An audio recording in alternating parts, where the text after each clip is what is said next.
Hi foodies, a friend of mine asked me since I just made a ground turkey recipe if I had any other recipes that were sort of unique, because most recipes for ground turkey are really kind of taking traditional ground beef recipes and just substituting, as you can see here from these pictures. And while, meatloaf and meatballs and chili are delicious with turkey, let's do something a little bit more exotic. Today we're going to substitute Thai basil beef with ground turkey. A friend of mine turned me on to this, and now I'm turning you on to it. We're going to start with 85% lean turkey, and I will tell you why in a little bit, that particular percentage. Coconut milk, and this is in no particular order, these ingredients. Basil, as much as you can find. If you can find Thai basil, that's even extra points for you. That would be awesome. I could not. A lime, and we're going to be using some minced garlic. And these are all out of order, so down below I will link exactly how to use this. Soy sauce, red jalapenos is what the recipe calls for, but if you can't find them, green will work just fine. Red is spicier and sweeter, more hard to find. Brown sugar, we do not want to omit this. This is a key ingredient in the sauce. Fish sauce, which you can find at your grocery store in the Asian section, typically this one. This is the most popular one in your big box stores. And then salt and pepper to taste. And I'm using jasmine rice. We're going to use jasmine rice, but you can use any kind that you like. And of course, Sriracha is essential. So what we're going to do, we're going to cook the rice in the coconut milk. So you just make rice the way you normally would. We're just substituting the water with the coconut milk. You can add a little bit of water to it if your coconut milk seems extra thick. And just watch it and cook it as you normally would your rice. And meanwhile, we're going to brown the ground turkey. So I added a little bit of oil. You can use any kind of oil you'd like.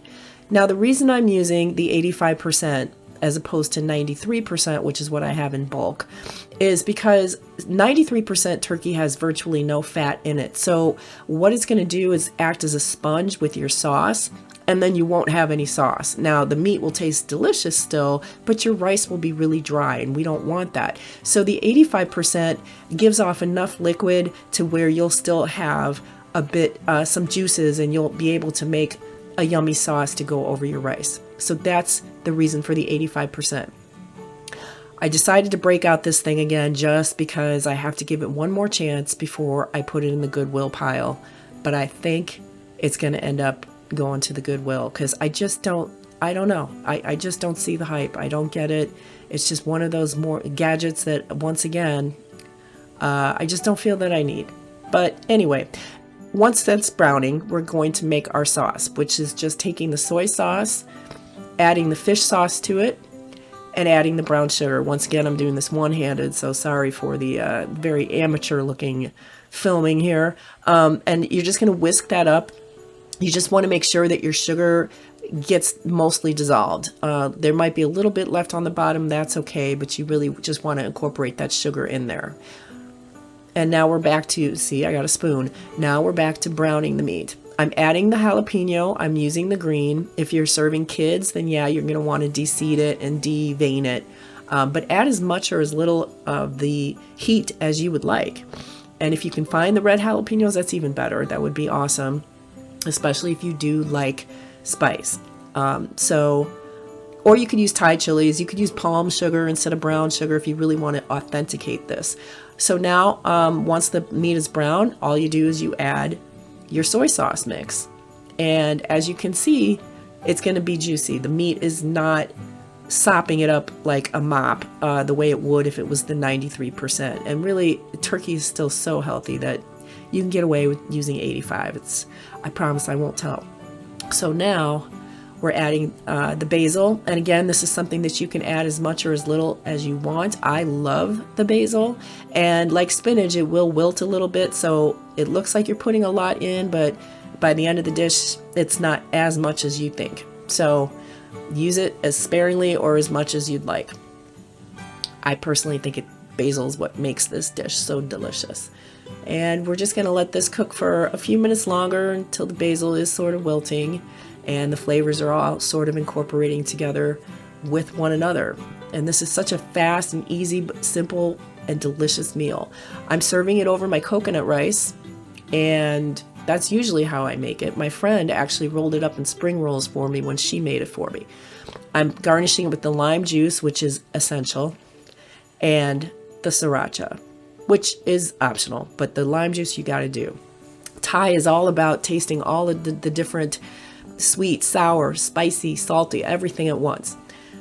Optionally, if you do want to put it in the rice paper, you can find rice paper at Amazon. If you can't find it in the Asian section of your grocery store, this is what it looks like. It's very thin and it's very easy to break. I think it looks like a manhole cover, or like, I don't know, the type of flooring you see in a restaurant kitchen, but all you're going to do is hydrate it a little bit. Just get it moist. You're not going to soak it. You're just going to dip it in and then run your fingers along the edges there and then place it on a flat, clean surface. These are leftovers for me, so that's why, it looks kind of like that. But you can still do this while it's hot, fresh off the stove. And it's just like rolling a burrito, which I'm not particularly good at either. I did overfill this, just an FYI. But you'll still get the general gist. You're going to take the edge and roll it up halfway. Try to do it, kind of tight. And then you're going to fold the sides in kind of like an envelope. And I believe this is kind of like how they roll burritos. And yes, it's very fragile. There's a learning curve here. You're going to use probably 5 or 6 of these before you learn how to really do it. I know I have. But there we go. I managed to get most of it all in. And voila. Now it's portable. I love spring rolls for that reason. I have all kinds of recipes with stuffings for spring rolls, so maybe I will do one of those. If you'd like to see that, put that in the comments below. Meanwhile, you can dip it in or use chili garlic sauce, which is also a Hoi Fong food like Sriracha, or sambal oeelek. The only difference between that and the chili garlic, no garlic. Thank you for watching. I really appreciate the support. Please like and subscribe for more Tiny Ass Kitchen too.